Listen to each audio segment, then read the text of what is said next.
Hi everyone, this problem is from your section reading 4.2, example 6. I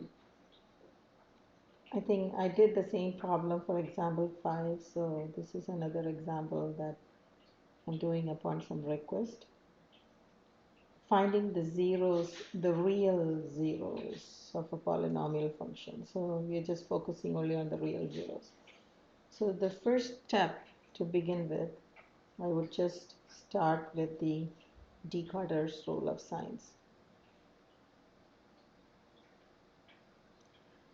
So in order to do that, I'm looking for the number of sign changes in this polynomial function. And since I don't see any sign change, the conclusion is that I will not have any positive real zeros. Okay, so now in order to check for negative real zeros, I need to first find the function value f of negative x, which would be 2 negative x to the power of 4 plus 13 negative x the whole square plus 29 negative x the whole square plus 27 times negative x plus 9. So this, when simplified, gives me 2x to the fourth minus 13x squared, x cubed, this should be cubed, x cubed plus 29x squared minus 27x plus 9. Now in here I'm seeing a sign change like 1, a sign change 2, and a sign change 3, and a sign change 4. So this is telling me if it has real zeros, then all 4 is going to be on the negative side, negative real zeros. Now this is also bringing me extension to chapter 4.3, that if this is the scenario, then I'm not going to have any complex zeros because the total number of zeros must be 4. So this is one option. The next option is I can have 0, positive is 0 still, no possibility. According to the Decoder's rule of signs, the number of negative real zeros are equal to the number of sign change or less than an even integer. So the other option is I have to reduce this by 2. So 4 minus 2 would be 2. If that's the case, 2 needs to be complex because 4 is the total I can have. And the third option, still this is 0. So 2 minus 2, which would be 0. So in that case, all 4 needs to be complex because the total has to be 4. So I am assuming for this problem should be in one of this category because it's asking for real zeros and there should be some real zero as an answer. So I'm thinking that this should be one of the final output, and also the answers I'm going to get is all going to be negative. So we'll come back and check this table later just to confirm it, okay, after we finish it. Okay, so the next step is, I hope you must have read it before, to find the potential zeros.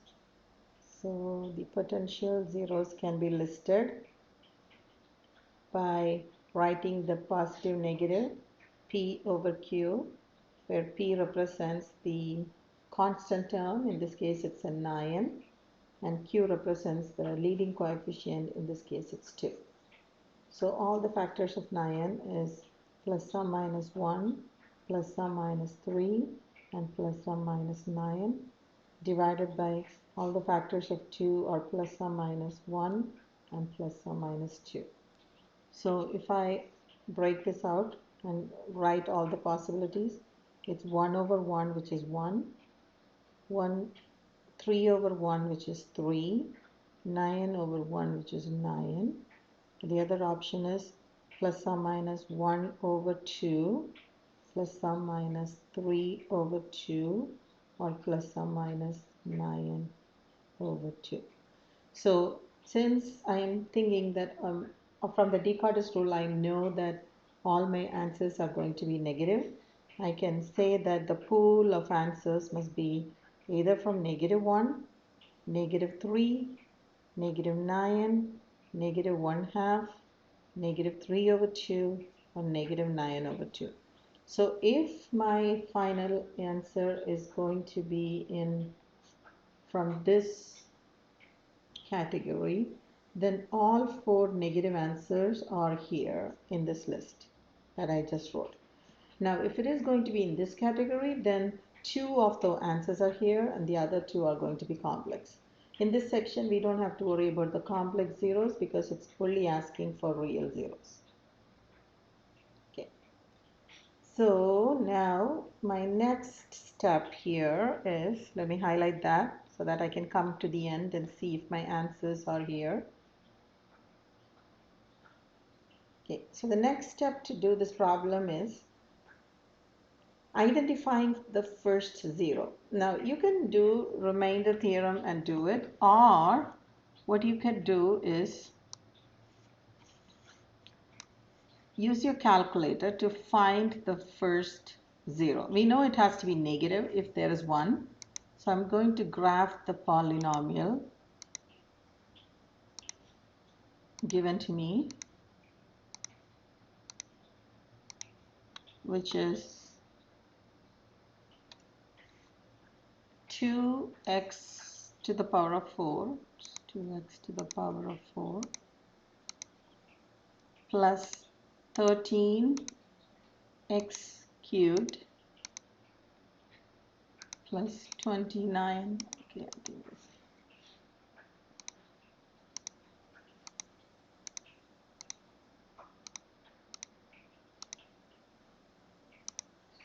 cubed plus 29x squared plus 27x plus 9. Now, one thing I know that if there is a zero, it has to be on the negative side. So I'm focusing on the negative side of the polynomial. And here, since I have a -1, -3, -9, I'm going to try to see that I'm going to keep my x minimum like a -10 and my x maximum probably 3, because I know that I'm not going to look anything on the positive zero side. And my y minimum, I will keep it as -10, 10 as my default. Okay, so when I hit graph, I may see more than one zeros, but we'll see. Oh, okay. So here I'm seeing a point over here, I'm seeing a point over here. I'm going to do this in the algebraic sense, so let me focus on just one zero and we will find the other zero using the algebraic skills in this problem, okay? So the first zero I'm focusing is up here. So I know when either I can go into the table and look for it. What I'm looking for is when x is -1, my y is 0.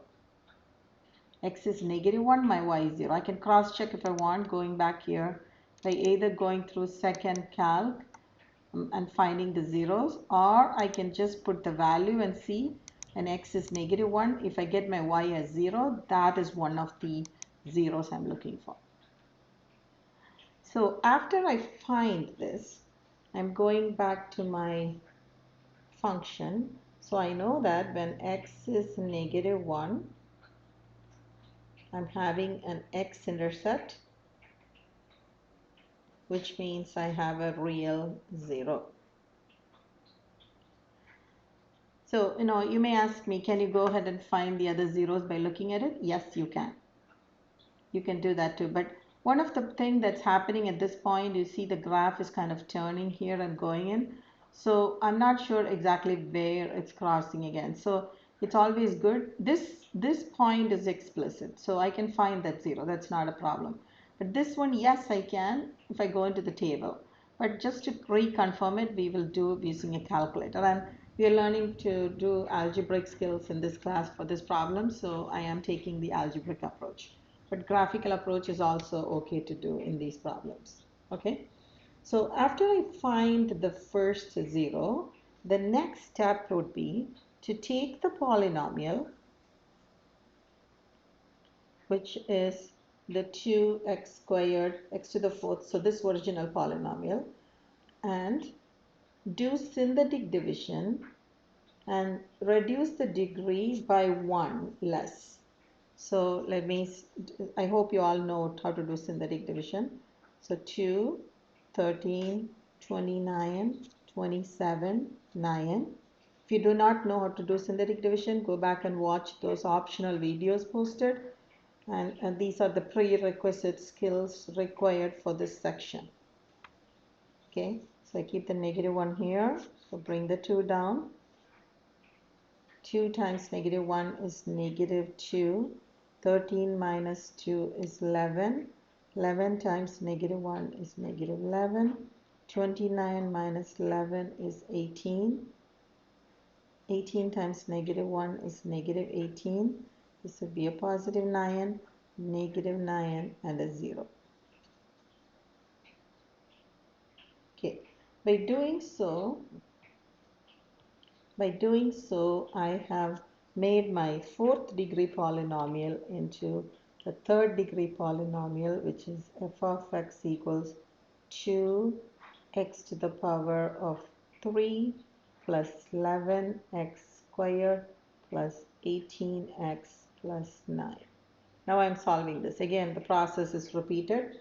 I have to list all the potential zeros. I don't have to go back and do Descartes rule because I know for sure that it's going to be the negative zeros I'm looking at. So you can list the potential zeros and look for the negative potential zeros, but in this case it's going to be the same. So still -1 is also considered as a 0. So if I list it again, I'm going to get the same thing that I have here. So I'm going to keep that as a reference, this one. Okay. Now again, I'm going to check for the first 0. So now this time I will do the remainder theorem. The remainder theorem says that if I take a 0 and plug it into this polynomial function, like say for example, I'll take the smallest number I see, f of -1. -1 is the smallest number I see in this new list of zeros. Okay, so if I take this -1 and plug it in, if I get a 0, then it's telling me for this polynomial function, that I wrote, -1 is a 0, or -1 is an x-intercept. Okay, so let me try it here. 2 times -1 the whole cube plus 11 times -1 the whole square plus 18 times -1 plus 9. So this would make it a -2 plus 11 minus 18 plus 9. So -18 plus -2 would be -20. 11 plus 9 is plus 20, which is a 0. Therefore, it's telling for this polynomial also x equals -1 is a 0. So now remember we already had x equals -1 as a 0 for the first case here. So here we have an x equals -1. Now again for the second polynomial I'm having an x equals -1. So I hope you know the multiplicity. So technically what is happening is in my function f of x, I'm going to have an x minus 1 the whole square. So that's happening twice. And the graph needs to touch and turn in that point. If you go back and read 4.1, you'll get an idea of multiplicity. That is, x equals 1 has a multiplicity of 2 because x minus 1 has 2 factors, x minus 1 times x minus 1. Okay. Now again repeat the process with this, and with the new polynomial I am going to take the new one and do synthetic division. So 2, 11, 18 and 9. Then do synthetic division again. So 11 minus 2 is 9. 9 times -1 is -9. 18 minus 9 is 9. -9, 0. So this is bringing me to a second degree polynomial, 2x squared plus 9x plus 9 equal to 0. Now at this step here, I have different tools in hand to solve this. You have the quadratic formula, you have factoring, you have completing the square to solve this equation. Now,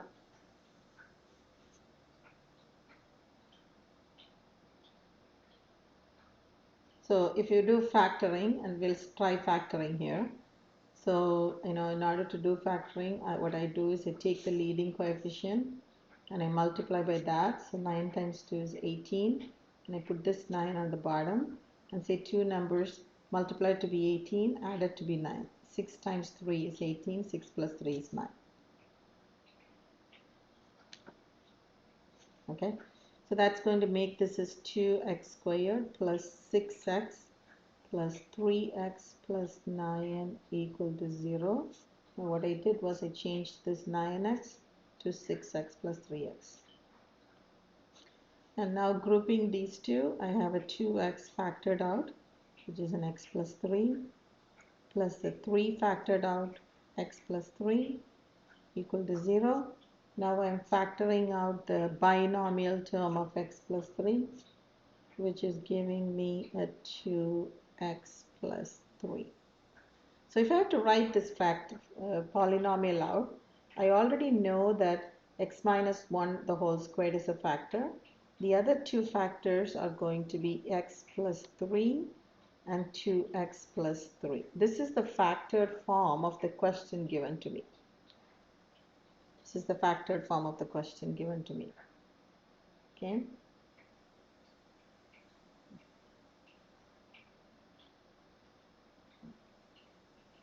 Okay, I think, hold on a second.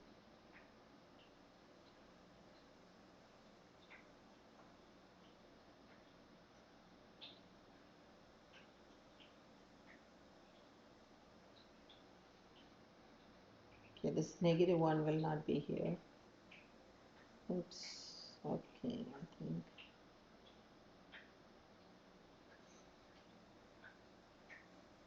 Okay, and then this is the.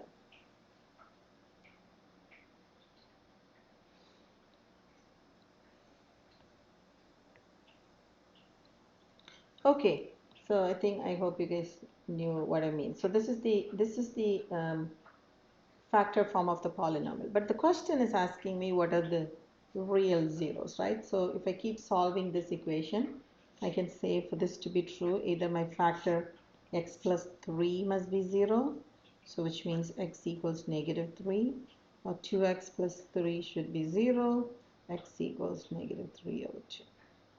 Therefore, the four answers, the answer for this question is x equals -1, which is coming twice, so I can just write -1 once, and x equals -3 and -3 over 2. So this is the answer to this problem. Now if you go back to the question, like you remember that we listed these answers here, so this little highlighted portion.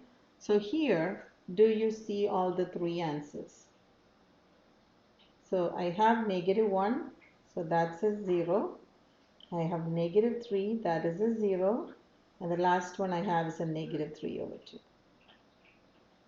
So -1 is appearing twice, so x equals -1 is coming twice.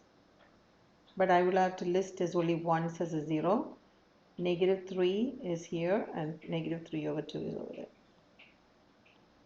I hope you understood this problem.